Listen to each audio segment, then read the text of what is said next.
Hello, everybody. Welcome to the Energy News Beat Daily Stand-Up. My name's Stuart Turley, President and CEO of the Sandstone Group. Michael's out making money today in the field, so you gotta love it. I'll tell you what, this is a crazy news day. China targets critical metals in tit-for-tat response to the USA. OPEC Plus, firming up deal for 3-month delay in output hike. Europe depletes gas inventories at fastest rate in 6 years ahead of winter. Ruh-roh. Brits shell out $1.26 billion to shut off wind farms as grid struggles. Holy smokes, you can't buy this kind of entertainment. Now try this last story on. For net zero, UK climate advisors urge Brits to eat less meat, take fewer flights, and buy EVs.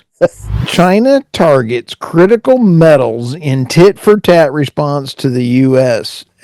Targets critical metals in uranium, gallium to American market. This is very critical because it is super hard materials that are no longer allowed to be shipped to America, the Ministry of Commerce said in a statement Tuesday. Beijing will also place tighter controls on the sale of graphite. All of those are needed to keep the industrialization moving. Quote, the U.S. has generalized the concept of national security and politicized a weaponized economic trade and tech issue, said a ministry spokesperson in a separate statement. It has abused export control measures and unreasonably restricted certain products export to China. I got mixed emotions on this, and I know that when you take a look at the on energynewsbeat.co, this story, and the link will be in the notes. Sources of gallium and uranium imported into the U.S.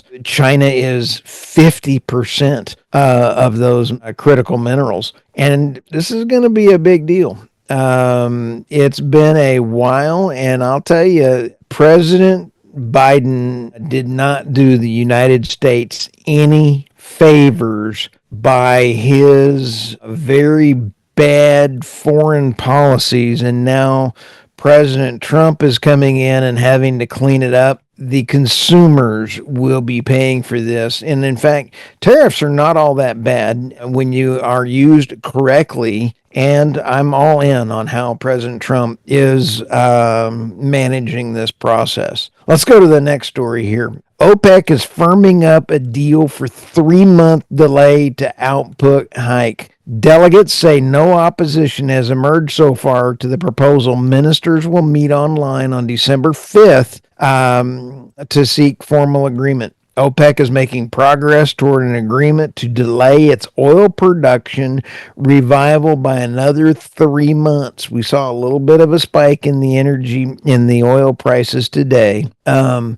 But it's been forced to delay the restart twice as faltering demand growth in China and swelling supply from the Americas weigh on the crude prices. Brent futures have retreated 17% since early July and traded nearly $73 a barrel in London. Here's where we have a little bit of a misinformation going on between the supply and demand. You have some of the largest amount of dark fleet shipping going on in the world between Iran and China. It's in the South China Sea. Michael and I talked about this on Monday's podcast. And when you take a look, how much of that dark fleet shipping is being reported in the OPEC Plus numbers? I don't know. And I don't think OPEC actually knows.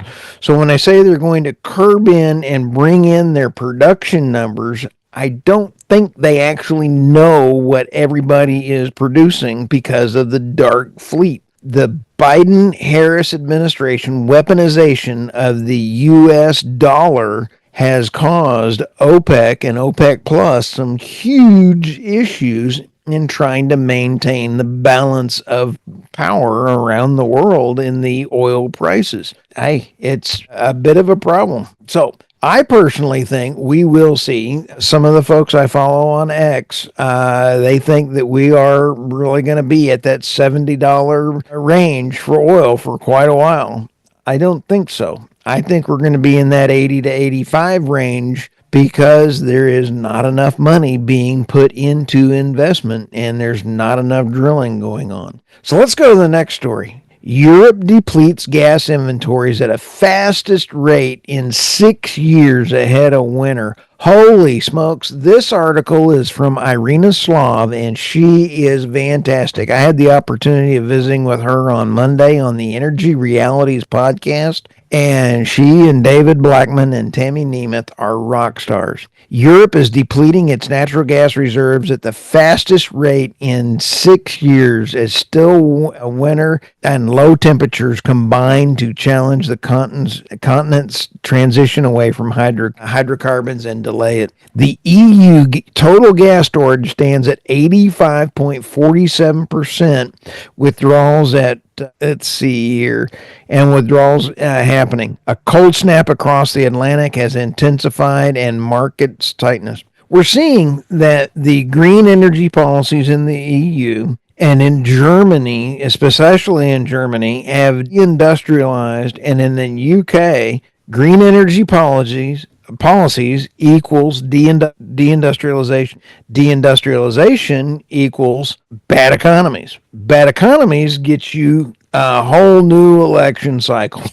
So you would think that the leaders in charge of the Green New Germany would figure out I got to reopen all my nuclear reactors and try to save my job. But no. Anyway, this one is very well fun, and Europe is facing a gas reckoning that was initially predicted for the 2023 as luck, and possibly climate change would have it. The reckoning was delayed by 2 heating seasons. Well done, Irina. Again, follow her also. This was out of oil price, but follow her on her Substack, irinaslav.substack.com, I believe. Let's go to Brits shell out $1.26 billion to shut off wind farms as grid struggles. Holy smokes, Batman. The British bill payers have spent an absurd $1.26 billion,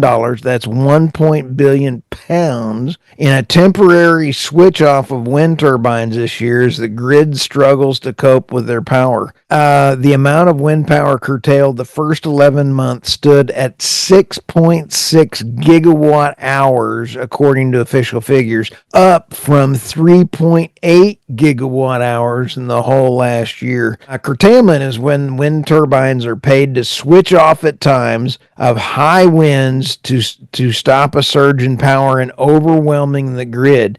Households and businesses pay for the cost of this policy through their bills. I'll tell you what, I would not want to be a grid balancing authority or a person trying to manage renewable energy. And I'm using, for my podcast listeners, renewable with air quotes, because they are not renewable, nor are they sustainable. It's absurd. This is a quote. It's absurd that Britain pays Scottish wind farms to turn off when it's windy while simultaneously paying gas power stations in the south to turn on. This is the total hypocrisy of the green energy machine. The green energy grid does not work without fossil fuels. You've heard me say this on the podcast before. I think it's maybe called Turley's Law now.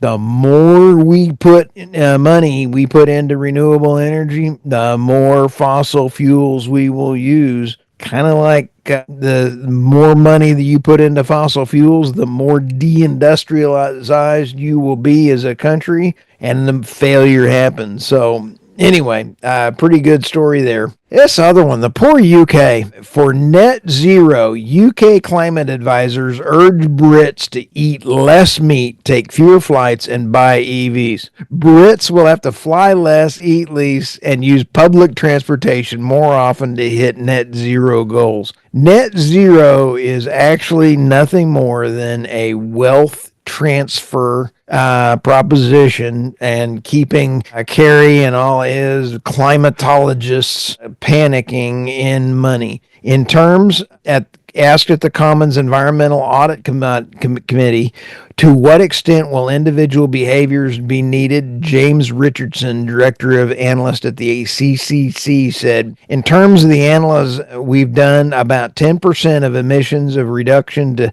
2035 comes from what we behavior change. That's predominantly around diets, flying, and modal shift to public transport. This is exactly why the World Economic Forum wants you to be in the 15-minute cities and why they're trying to control you. The EVs, I believe firmly that Elon and Tesla will be a survivor. They are going to be a very profitable company. And I love Elon. I love the fact that he is not taking subsidies for his EVs. Why? Because he has all of the features and all of the other things that are needed, but the average bear is not going to be able to afford a Tesla yet. But as far as the other cars, they're not there yet, and they're not that affordable. They don't have the life cycle of an ICE car, of an internal combustion car. So our very top recommendation, he also said, Piers Foster, interim chairman, said, our very top recommendation is to reduce the cost of electricity. If you reduce the cost of electricity, you make a more compelling buy of an electric car. Here's the paradigm shift. Where do you get your lower cost energy? You burn coal. Coal is not as clean as natural gas. Why? How did the United States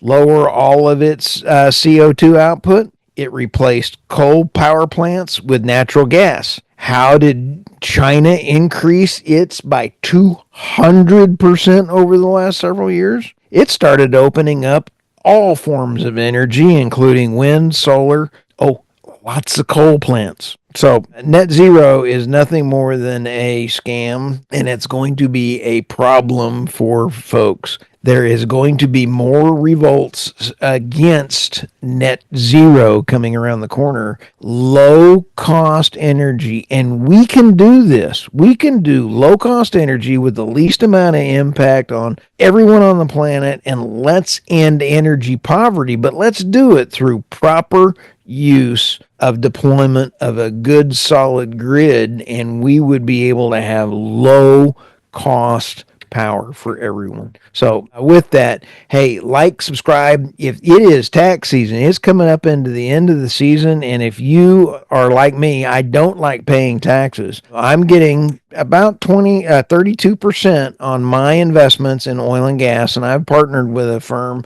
as just an investor, and they do a phenomenal job. Fill out the form on energynewsbeat.co. Is your portfolio okay? It's on the top menu bar. Check it out. Send us a note. We'll hook you up with them and say, hey, is this the right investment for you?